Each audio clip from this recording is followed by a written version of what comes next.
This morning, growing tensions between President Trump and Russian President Putin after fresh attacks on Ukraine over the weekend. Trump posting, quote, "He has gone absolutely crazy. He is needlessly killing a lot of people. And I'm not just talking about soldiers. Missiles and drones are being shot into cities in Ukraine for no reason whatsoever." Retired Lieutenant General Keith Kellogg serves as Trump's special presidential envoy for Ukraine. He joins us now. General Kellogg, so great to see you this morning. Thank you for joining us. Obviously you have a lot of back and forth right now between Trump and Putin, and it's getting a lot more pointed. But what is left for Trump in his arsenal to get Putin to do, to the peace table, to do what Trump wants? Yeah, Charlie, thanks for having me. It's great to be with Fox and Friends this morning.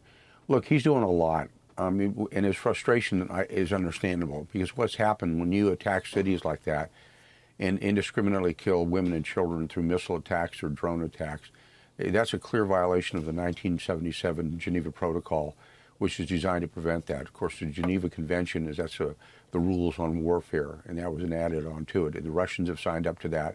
The United States has signed up to it. And the Ukrainians have signed up to it as well. And that is to prevent that indiscriminate killing that you've seen over the weekend, women and children. Let's give full credit to President Trump. He's done more in 120 days than the previous administration did 1,200 days. And we've had meetings on trying to bring peace to the region in Jeddah, in Riyadh, in Paris, and in London, and then recently in Istanbul, to try to bring the parties together for them to come up with a plan to go forward and to bring peace. And we've got the Ukrainians in a position where we believe that this is what they want. And we have a 22-point plan that we brought back out of London that kind of outlines where we want to go. And frankly, we think it's a good plan because neither side really likes it. Well, I think you make progress when both sides don't like it, and it's gone well, Charlie. So we're pretty confident there.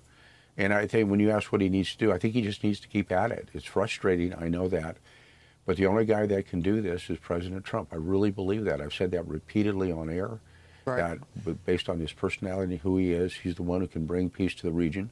It's not going to be easy. Negotiations are never easy, but there's nowhere this war is going to end through violence, through killing of soldiers on either side. Right. It's going to come down to negotiation. That's where you have to be. Yeah, so although it does sound like the Putin side of things is not in any, it looks like they're not really moving. This is what Putin's spokesman had to say. "We're grateful to the Americans and to President Trump personally for their assistance in organizing and launching these negotiation process. Of course, at the same time, this is a very crucial moment, which is associated, of course, with the emotional overload of everyone, absolutely, and with emotional reactions." So that it doesn't really sound to me like the Russian side of things, they're particularly open to trying to get to the bottom of this. Yeah, Charlie, I think that's the reason you have to continually apply some type of pressure to the Russians to get them to the table and make a determination on where they want to be.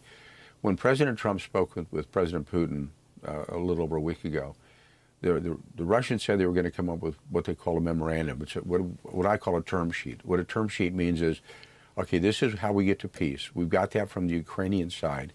We need to get that from the Russian side. And then what you do is you meld them together. You put them together and say, okay, what does this look like? What is not acceptable? Right. What's acceptable? Where can you go to bring it together? And once we do that, once we get their term sheet or memorandum, then we'll put it together, and then there's going to be another meeting, and we believe it'll be probably in Geneva. We would like to have had it in the Vatican, and we were pretty set to do something like that, but the Russians didn't want to go there, to the Vatican. So I think Geneva may be the next stop, and then you eventually go to somewhere where you get all three major leaders of all the parties. You get the President Putin, and President Zelensky together and hammer this thing out and come to some type of signed document that ends this war. This war's gone on way too long. President Trump is absolutely right. You've got to stop the killing. When you look at the numbers that are just, I call it industrial strength killing. When you've got casualties on both sides that are over 1 million, and right now conservatively we're talking 1.2 million, that is stunning when it comes to it. That is beyond World War II numbers. And that's what I call industrial strength killing. And then the shelling of the cities with indiscriminate violence, it's just not the way to go. Truly. Okay, General Kellogg, thank you so much for joining us. Thanks, Charlie.